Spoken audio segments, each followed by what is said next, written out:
Hi, and welcome to Animalia the Podcast. I'm Natasha, and thank you so much for tuning in. This is episode 4. I've done a month's worth of Animalia now, and I must say it has been quite the journey. So far, we've only had women on as guests on the show, and I'm starting to see a trend here. I don't know if you do as well. So I think I have to do some serious outreach to the men who are undoubtedly doing just as much hard work and are just as committed as women are to animal welfare, right? If there are any men listening to this podcast, let me hear from you too now. I certainly don't want this to be a woman-centric podcast because we all know that caring for animals is not strictly the domain of women only. Mostly maybe, but not only. So, episode 4 is a very important one, and one that I'd like to have on a regular basis actually, maybe once a month. Our guest today is a veterinarian. She had so much great information to share that I couldn't even fit it all in one episode. So let me know if you think she should be a regular on Animalia, because trust me, by the end of the show, you will be clamoring for more. We discuss the ever-present stray population, which naturally led to the need to spay and neuter our pets, and not just for the reasons of multiplication, but a few other health benefits as well. We also get a little insight into shelter medicine, which is different to your regular vet practice, and learn about a must-have item for all pet owners. And don't worry, you'll see pictures of these items on the Animalia socials. She's a graduate of the UE School of Veterinary Medicine with a master's in clinical animal behavior. She's a former senior vet with the Tobago TTSPCA, and she's the founder of Swell TT. Please welcome to Animalia, a swell vet indeed, Dr. Nicole Straker.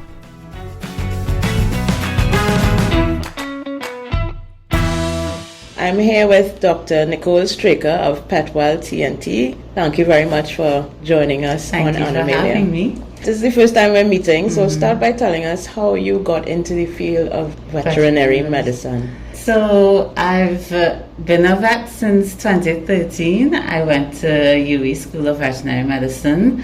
I think animals have always been a passion of mine, although I've had thoughts of doing other careers. You know, I started veterinary medicine and I really enjoyed the career, and I still enjoy it to today. So as I said, I graduated in 2013 from UE. After that, I worked at UE in the veterinary teaching hospital.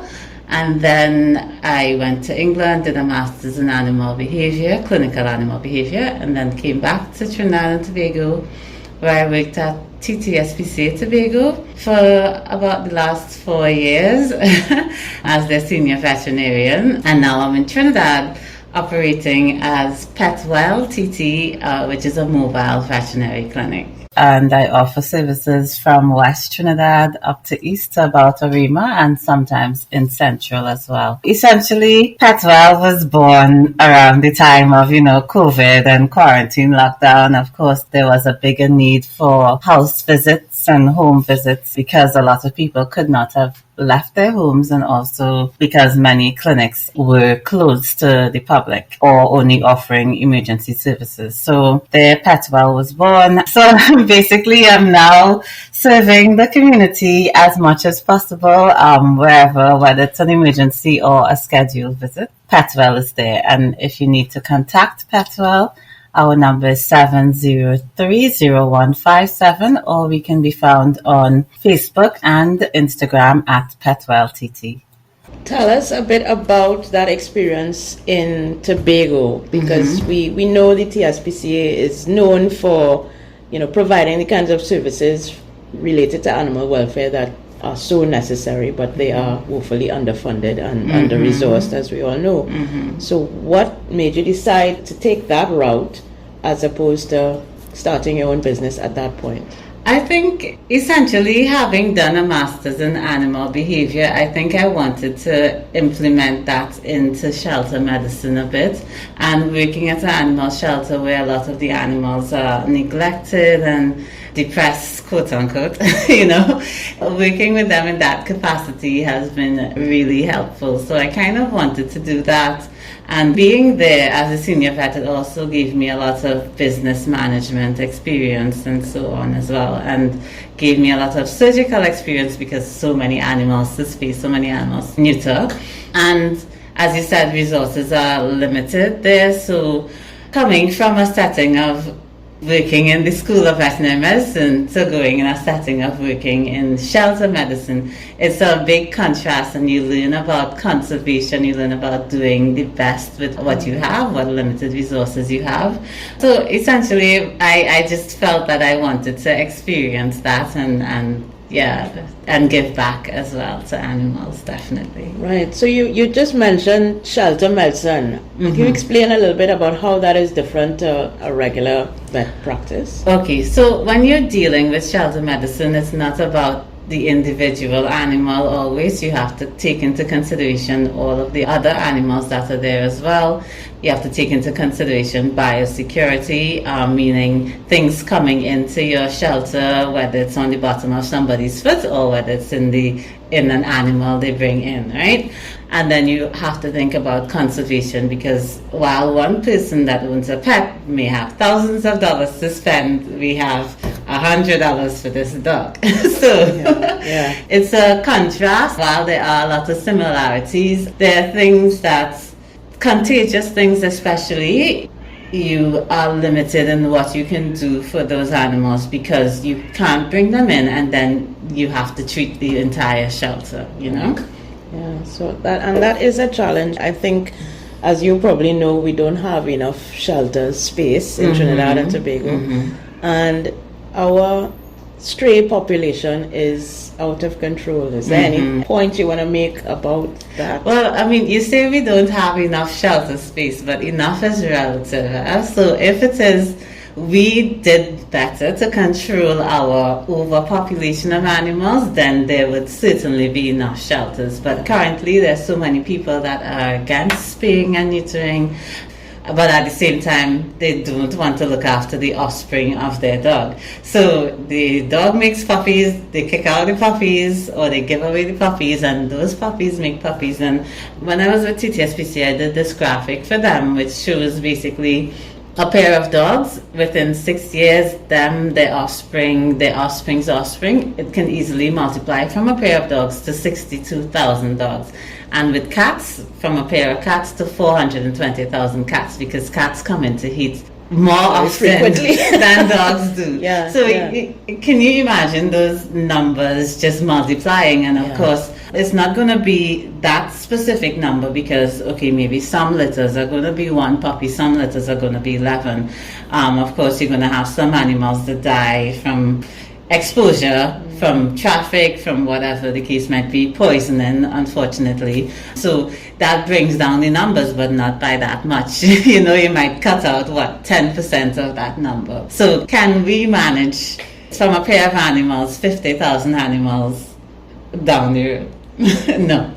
Right? So, I mean, a lot of people don't think about it in that way. They just see, well, I made puppies and I gave it away and my problem has ended there. But has your problem ended if there's a dog digging in your garbage, there's a dog chasing your niece when she's trying to go to school, there's dogs eating the wildlife, attacking people, dogs being hit by cars. So, of course, if that car is swerving away, you know, damage somebody else. And you know, you have to think about the impact you are having by not taking this one unselfish act, essentially. Of spaying and neutering. Of spaying and neutering, yes. So important. And I mean, that brings me to the issue of spaying and neutering and how reluctant some people are to doing that for their animals. Do you think that has anything to do with their general reluctance to seek veterinary care, regular vet care for their animals? I think it's a culture. There are 2 extreme ends there. Those who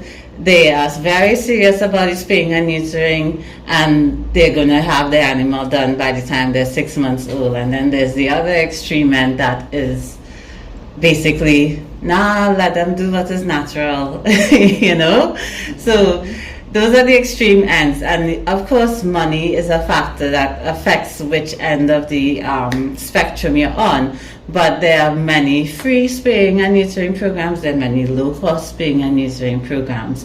And if you want, as they always say, where there's a will, there's a way. So if you want that to be done, and there are many vets, even if you can't afford it, they're happy to work out a payment plan with you. They're happy to reduce the cost for you. So where there's a will, there's a way. You want to get it done, get it done. But those people that are on the it's natural kind of end of things, it's a little difficult to convince them otherwise, but trust me, working at TTSPC Tobago, I was like a broken record, saying the same thing over and over and over, and trying to encourage people, no matter how many times you say no, every time you come back in, I see you on the road, I'm like, hey, you ready? Let's get the animal spayed, let's get the animal neutered, and of course, offspring is not the only issue. You have getting into fights, roaming, and so on. You have this thing called transmissible venereal tumor, which is basically dogs can get it by having sex with other dogs, and it's just a huge tumor that develops on their penis, on their vagina, or so am I allowed to use this word? Yes, of course, no, but my eyes are opening because I did not know that existed. Yeah, and sometimes they can get it on their face as well if they're licking. Actually, there was this really extreme case I saw when I visited this clinic in Belize where this dog had the tumor all over his body because he got into a fight with another dog that had the tumor in his mouth. So every bite he got was filled with that tumor, right? Wow. Of course, with the tumors, we can do chemotherapy and so on, but do you want to have that cost down the line? Do you want the cost of antibiotics, the cost of veterinary care, hospitalization, all of that? Other things you prevent is things like mammary cancer, prostate cancer, and infection of the uterus. That's a big one. Because even in purebred dogs, mixed breed dog, whatever the dog, once it is you are having continual heats and not being bred, or sometimes it can even happen in younger dogs as well, they get something called a pyometra, which is an infection of the uterus. The uterus fills up with pus. The uterus, that's supposed to be less than the size of your little finger, comes to about, let's say, the diameter of a tennis ball or two, and it's filled up with pus. Basically, that could track back to your kidneys as well, and it's a really poor prognosis if it gets to that point, right? So I always encourage people to spay and neuter. There's many more benefits than downsides. Can you just speak to that very briefly in terms of what the expectations are, especially if you're spaying after a cat has had kittens? Right, so whether it's a cat or a dog, I generally recommend spaying after the litter has been weaned, meaning that they're not as interested in milk. Of course, you're going to have that 3-month-old puppy that's still harassing mommy. Yes. Let me get some milk there now.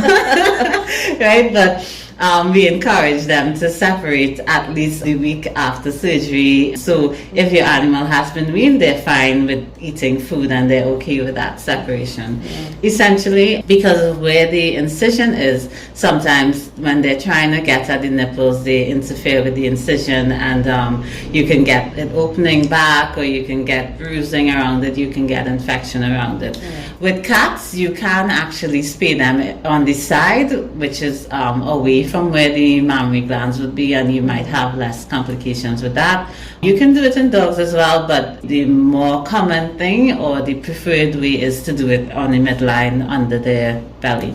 In terms of milk, the milk is a supply and demand situation. As long as the puppies or the kittens are bothering mommy, she's going to continue producing. So that separation for that week of surgery also helps to reduce that and helps get the offspring accustomed to eating, and so they would be less likely to harass mommy.